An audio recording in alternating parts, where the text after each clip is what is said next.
Hello friends, this is Dr. Maulik Shah, MD Pediatrics from Malad, the founder of Vatsalya Super Specialty Child's Clinic. Today we are going to discuss one of the very inquisitive topic, and which is one of the best possible gift we have got from the nature, that is sleep.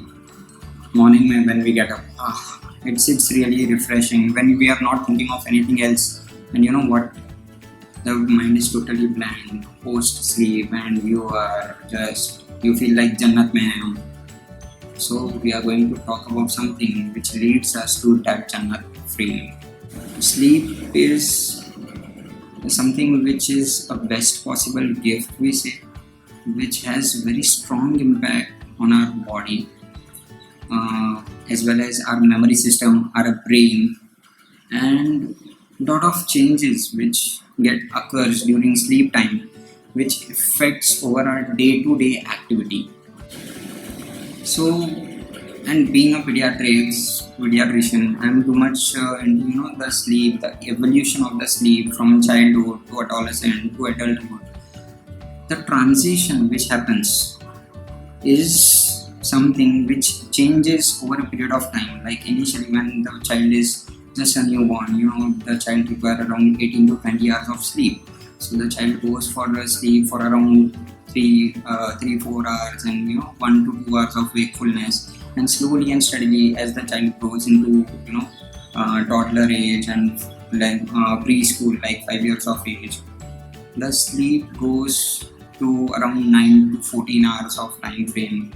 And then as we grow older and older till adolescent age, 8 to 9 hours sleep. So sleep duration keeps on decreasing, and it keeps on getting more organized. Like initially, in an infant or in a newborn, there is something known as REM sleep, where rapid eye movement, the eyeball keeps on moving during that time.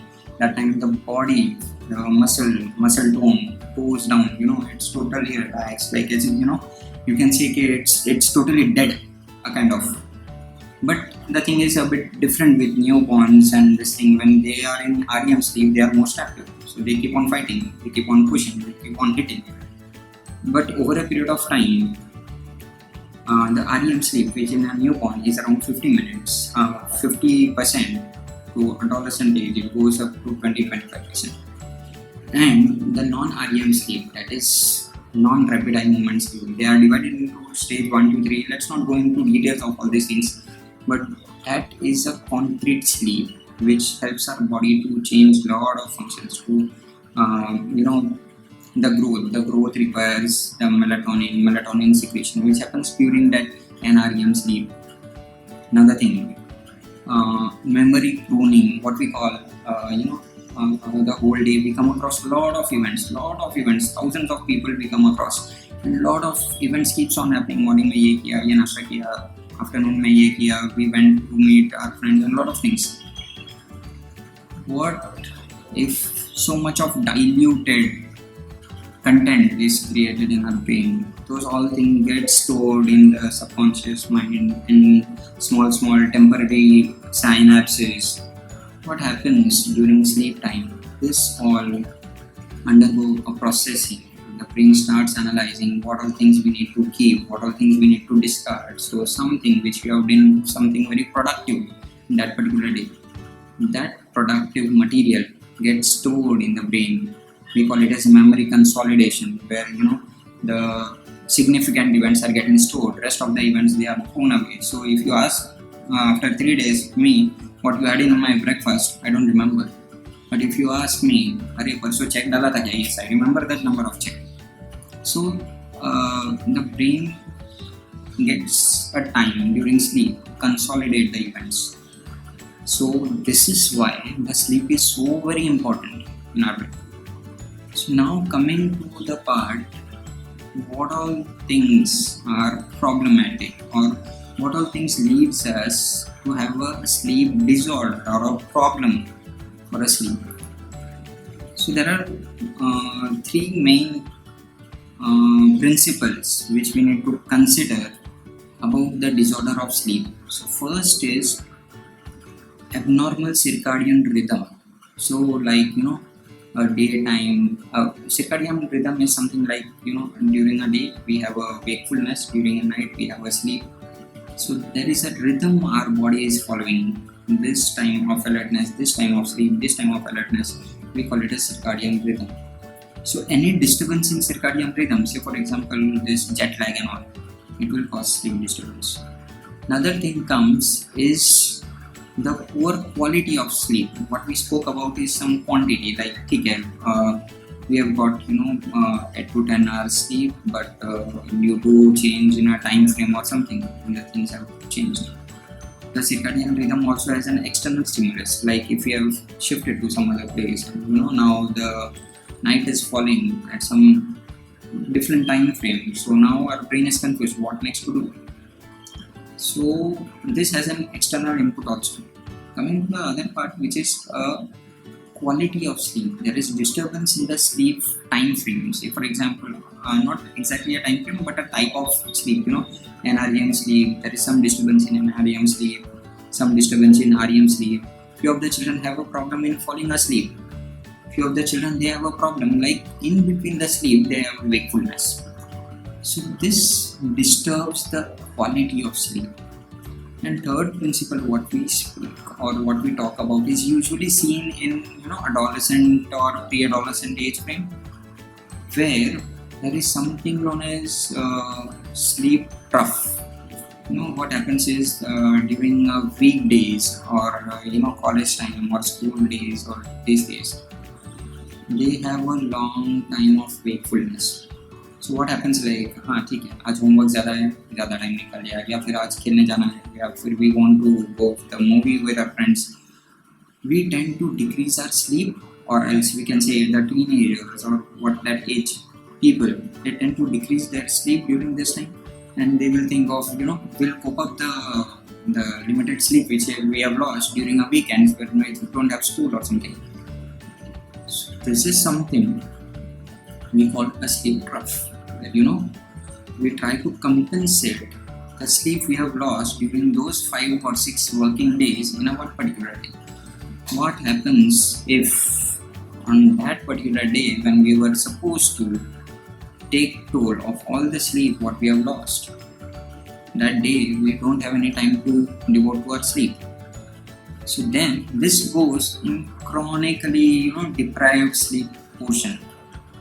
So actually speaking, what we were talking about, what happens during sleep with our brain, doesn't get time to concentrate or consolidate the memory, and this creates a lot of problems. So now what happens is, say for example, after 7 days of lot of time of wakefulness, you have not given a proper sleep. The brain is having so much of material which is just in even a smallest corner of the brain, that material is stuck in it and it has not got the time to consolidate. Now on what thing we need to concentrate, brain doesn't know. So then brain will run here and there, अरे क्या करना है, ये करना है, उसको पकड़ो, इसको पकड़ो, what matter to catch on, and that leads to confused state of mind. We can say the loss of concentration, you can say, and agitation, irritation, because no one knows what needs to put it into brain. So then you will see a lot of behavioral changes which are happening to any pre-adolescent. So basically what all these things leads to is we need to have a sound sleep for our brain to consolidate the matter what you want to keep with you, because brain knows what all things are so important and we need to keep it for a long. So now coming to these all things, how these all things happen. So what we have just spoken about is something which we have called as a behavioral aspect, where the person tend to behaviorally disturb their sleep by own or by subconscious level कि नहीं आज थोड़ा काम ज़्यादा है, and we will just let the sleep be compromised and we will finish off the work. Coming to something which is genuinely pathological, like what all bodily problem or a medical problem which can lead to sleep disorder. So what we talked about was some behavioral aspect. Now coming to pathological or physiopathological problem is something known as, we call it as sleep obstructive sleep apnea kind of thing. But the sleep gets disturbed because you don't get time, or you don't get a space to breathe in or breathe out. So what happens basically is there are multiple problems over here. So when we talk about the infants, or the preschool or toddlers, they have something known as tonsils over here, that is behind the nose. We have adenoids, and they get swollen. Adenoids get swollen, the breathing out, breathing in gets disturbed. Sometimes few of the medical problem like Down syndrome and many other cases, they have a big tongue. We call it as macroglossia. There is some medical problem where this jaw is smaller. So instead of coming to this, the lower jaw comes inside like this. So then the jaw is falling behind. So there is no much space for tongue to fall. So these all basically are the problems where the air passage when we fall asleep doesn't work well, and the tongue falls behind, and we call it as obstructive sleep apnea. When sleep, all the muscles are just relaxed and it falls back, and there is a breathing problem, and then child wakes up to have a sound breathe, and then he will go to sleep. Here also the quality of the sleep gets disturbed, and this creates a problem. Whatever problems we discussed, like this agitation and behavioral problems, many of the times the child comes with a hyperactive behavior. So this could be one of the reason for that. And one very very major factor which is contributing to obstructive sleep apnea is the obesity. Of late, the trend is changing, right? There used to be one circulation of the some Facebook page for all this, that in 1980s the kids, mom used to just pull them out of the ground and pull them in at a house कि नहीं भाई अभी घर पे आकर के. And nowadays it is a time when in 2019 the mothers are just pushing their kids out. नहीं भाई बाहर जाकर. Everyone is so much mobile पर game खेलेंगे and all those things. Because of that, what is happening? Physical activities has gone down. Food pattern has changed. The regular healthy food is now going towards the junk foods, burger, pizza, pasta, everything. No doubt, things are not bad, but what I want to say is anything in excess is a problem. So now the excess is a screen. Now the excess is junk foods, which is leading to a lot of obesities, and that is one of the major factor which is driving towards obstructive sleep apnea. One myth I would just like to clear. What happens is many of the parents, when they come for consulting, and when they ask, अरे sir बहुत hyper active रहते हैं, पूरे दिन नाचते रहता है, घूमते रहता है, और कुछ समझ में नहीं आता है क्या करने का ये लड़के का. बोला okay, so then once they come up with a problem that the child is hyperactive, सबसे पहले एक स्पार्क दिमाग में वही चलता है, अरे इसका स्लीप डिस्टर्ब तो नहीं है ना. So then we ask, सोता है क्या बराबर से? अरे सर इतना खेलता है तो सोएगा ही ना, वो क्या अच्छी है, एकदम जन्नत जैसी नींद निकाल. बोला अच्छा आओ. So they say, इतने जोर से घर्राटे मारकर सोता है, so वो जन्नत नहीं है बाबा, वही तो सबसे बड़ा प्रॉब्लम है. This shows that the child is having obstruction. Why there is snoring? The child is not having a sound sleep. In fact, that is disturbed sleep. So then we need to work on it. So basically, what people have a myth is, घराटे मारकर सो रहा है बच्चा, एकदम मुंह खोलकर सो रहा है, तो the child is having very peaceful sleep. No, my dear friends, it is not a peaceful sleep. It is a problematic sleep in fact. Another thing is like what they feel like कि हाँ ठीक है, दोपहर को 2-3 घंटा सुला दो, फिर शाम में ज़रा शांति से सोएगा, या तो फिर दोपहर में सुला देते हैं हम बच्चे को, क्योंकि वो इतना हाइपर एक्टिव रहते हैं, पूरे दिन भर खेलते रहते हैं. No, that is the tendency of kid to remain hyperactive और प्लेफुल. बट वो प्रॉब्लमेटिक समझ के हम दोपहर को सुला देते हैं उसको, definitely the child is going to go to bed like. So what usually there is a recommendation is like beyond 2 to 3 years of age, we don't allow a child to have an afternoon sleep, because afternoon sleep anyways is not so beneficial. It is usually an REM sleep जहाँ पर brain doesn't get time to prune all these things and consolidation of memory doesn't happen. There are some behavioral problems which can lead to sleep disorder. there is a pathological problem like obstructive sleep apnea, which leads to sleep disorder, and actually it happens like sleep disorder can also lead to behavioral problems. So now coming to the thing like how to handle such situation. So there are few recommendations what we call like few. First of all, the bedtime should be kept. A proper bedtime should be dedicated, and bed should be used during that bedtime only. So no book reading, no TV watching, playing and gaming, and shouting and screaming everything on the bed. Whatever masti dhamal karna hai, वो सब that will happen in a room or hall or living room. The bed should be used only for sleeping. You can consider like you can tame the child or the son like some that shawl or some toy like वो toy हाथ में आ गया तो सोना ही है. So we call it sleep programming kind of thing that can be done.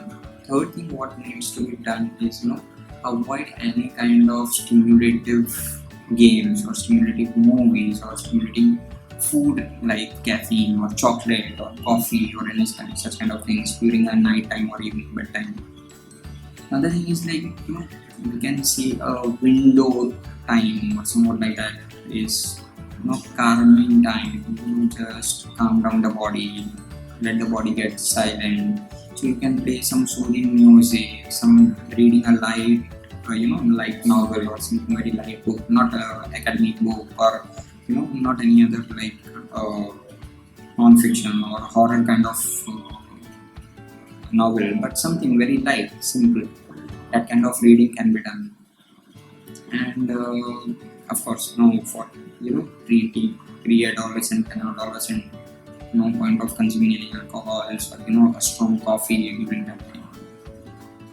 So these all are few of the recommendations which when we start doing, of course, the sleep pattern gets evolved in a healthy way. And one very important thing other is there should not be any difference of school time sleep pattern, non-school days sleep pattern. So many of the kids जिस दिन school से उस दिन से रात को सीधा 10 बजे सो जाएंगे, सुबह 7 o'clock wake up, that's all. Daytime not sleeping, but when Saturday Sunday comes, दोपहर को 3-4 घंटा सोने का, रात को फिर then the sleep cycle is going to get disturbed. A similar fashion for this thing also, adolescent also, like weekends के time पर ज़्यादा ये करना है, weekdays के टाइम पर ज़्यादा नहीं सोएंगे. So these all things needs to be curtailed, like not more than 1 hour difference between non-school days and school days. So these are few of the recommendations where we can see or where we can consider that sleep hygiene can be maintained and the sleep can be sound sleep, and this will lead to lot of behavioral changes which are on a positive note. So that's what I just wanted to convey. In case you have any doubts, in case you have any queries, I am Dr. Maulik Shah, MD Pediatrics. You can search it and you will get it. You can just get back to me and then I'll be very happy to help you out. Thank you.